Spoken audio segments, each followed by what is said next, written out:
In late November of last year, I made a video about Dragon Ball Super and why I disliked it in its current state, where it was basically just retelling the last two films of the franchise, Battle of Gods and Resurrection F.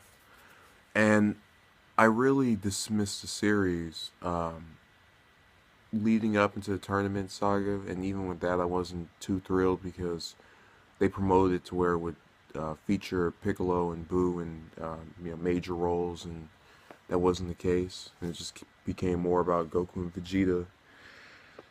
So I just kind of didn't really think much when they announced they were bringing Future Trunks back, and for that I was wrong because this saga, if it's been just I've been watching it in Japanese, obviously, it's been just wonderful.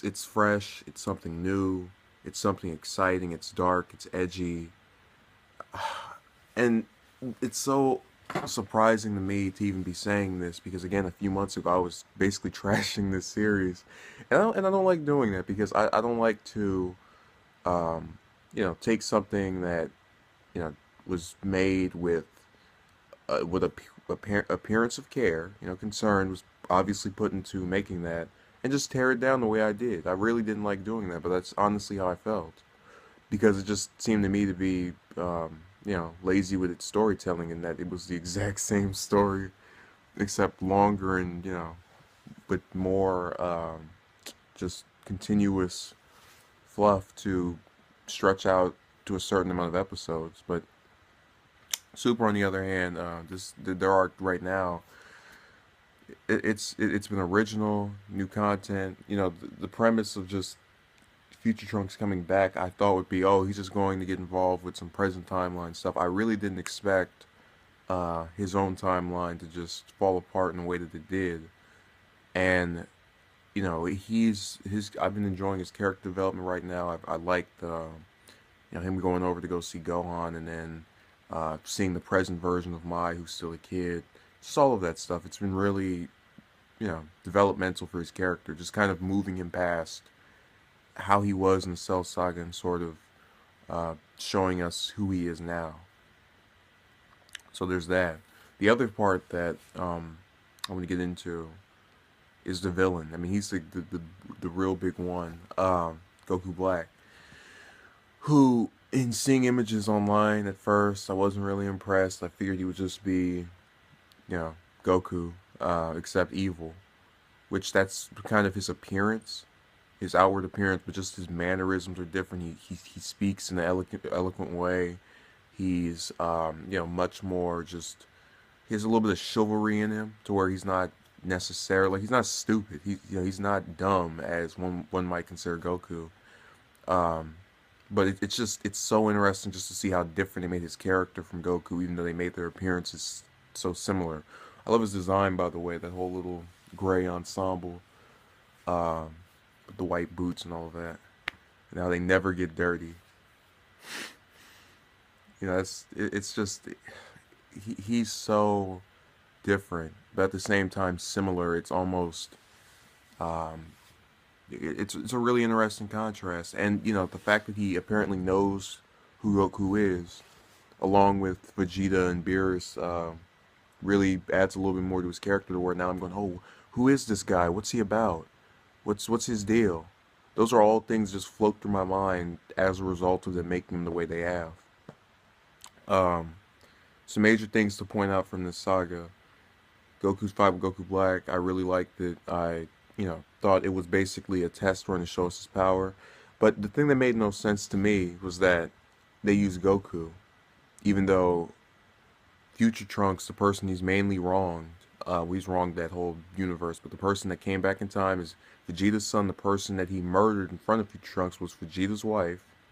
It just made more sense for me for him to fight Vegeta, who has, we've seen his character sort of move away from being cold-hearted and detached, and sort of in this direction where he's concerned and caring and understanding of his family, and just wanting to show them some concern, and this just, I think it undermines his character development, and it's not even necessarily his fault as a character.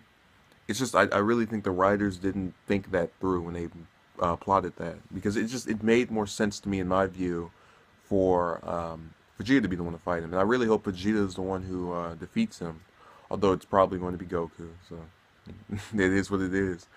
Um, you know, Other positives of this arc before I start getting into the negatives.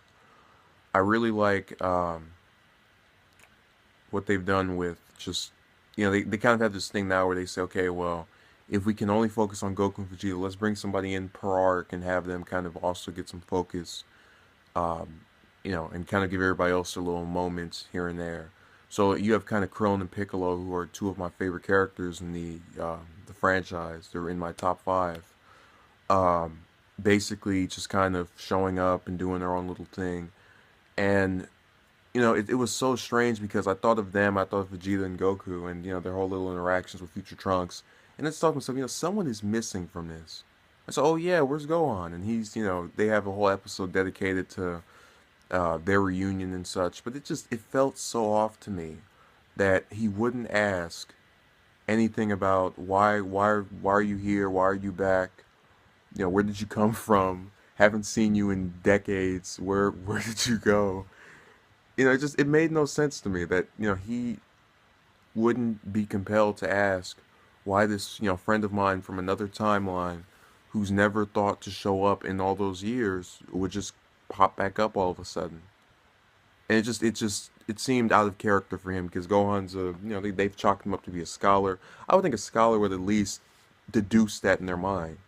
I feel as if I was in that situation, that's something I would deduce. But it makes sense from a potentially from a plot standpoint, because maybe they don't want him to be involved with this saga. Maybe he's just going to be in that one episode, and then when this is all over in I don't even know how long this arc is going to be, probably 7, 8, 9, 10 more episodes. He's going to show up and he's going to go, oh, you guys beat the villain, oh, because they've really been distancing themselves from using his character. And people get mad about, oh, well, we want to be a fighter again, and they want him to obviously contribute during battles. My whole thing is, if he can just stay relevant and not lose any type of prominence in the general sense of, I'm going to show up every 6 or 7 episodes, I'm fine pretty much, because I realize that they're trying to go a different way with him, and maybe it's not the one that I or other fans want, but that shouldn't stop the character from being involved in the series. I mean, all of the main, like the regular Z characters, Goku, Piccolo, Vegeta, Krillin, they're all still relevant in some, what rhyme or some way. They have kept prominence, or are just still being used more than other characters. So why is he the only one that's kind of being sidelined at this point? It just seemed bizarre to me. But that's just the way the stuff over here is now. You can't count on anything. Um, so yeah, like I was saying, this arc really has just been interesting. I've got a whole bunch of questions. Who is Black? Are he and Zamasu, the new episode's coming out today, the same person? All of that, and I can't wait to see it.